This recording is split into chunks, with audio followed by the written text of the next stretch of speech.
Alors sur Bootstrap, on a des couleurs qui sont prédéfinies de base, qu'on peut utiliser pour les textes, pour à peu près tout, qui sont ces couleurs-là. D'accord. Donc c'est des mots-clés en fait qui représentent ces colorations.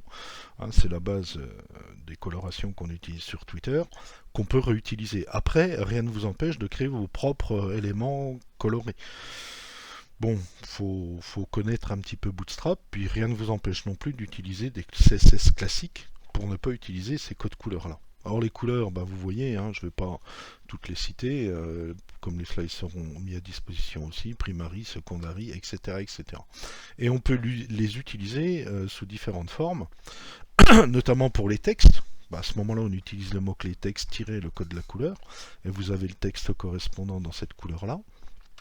Ensuite, pour les fonds, donc avec le mot-clé BG comme background, pour un élément, alors c'est pas le fond de la page, hein, c'est le fond de l'élément sur lequel vous êtes positionné, et puis aussi pour les tableaux, c'est-à-dire on peut utiliser table, hein, pour les balises tables, avec des codes couleurs pour pouvoir travailler là-dessus. Alors évidemment, on va regarder des exemples, hein, l'exemple 0203, pour voir un petit peu comment tout ça fonctionne. Alors je vais revenir ici, ok. Et donc, mon exemple pour l'instant, je vais laisser la classe lead, peu importe. Mais voilà. Alors, on va regarder un petit peu comment on peut manipuler tout ça. Donc, si je reviens, bon, je n'ai pas gardé tout l'exemple précédent, mais peu importe. Par exemple, le titre H1, là, je vais le mettre en texte primary. Donc, texte-primary. Voilà. Et puis, je vais le recopier, comme ça ira plus vite.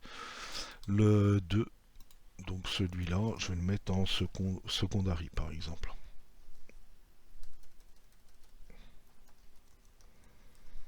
Voilà. Bon, ça c'est les couleurs évidemment de base qu'on a.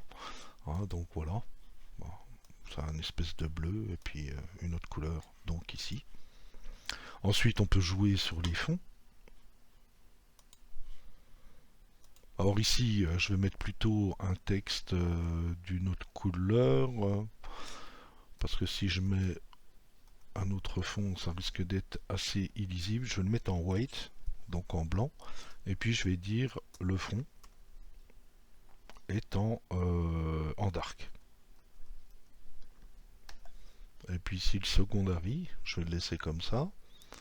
Et puis le fond, donc je vais mettre ça en warning. Bon, ça va faire bizarre, mais c'est simplement pour l'exemple. Donc il y a des compositions de couleurs qui piquent quand même les yeux. Donc voilà. Vous voyez que effectivement, hein, j'ai le fond de l'élément qui est en dark et puis le texte en white. Le texte de l'élément en secondary et puis le fond est en warning, donc ce qui vous donne ça. Ensuite, évidemment, comme je vous l'avais dit, il y avait les tables. Alors je vais récupérer un tableau ici et puis je vais lui affecter un thème de base. Hein. Alors vous verrez que les tables, il y a des usages assez compliqués et assez sophistiqués sur Bootstrap, parce qu'on les utilise beaucoup. Et puis ici, par exemple, je vais mettre un tableau en table-primary. Donc qui vous donne une coloration de base de type bleuté. Hein, donc voilà. Voilà, c'est le fond du tableau. Évidemment qui est représenté avec la couleur primary.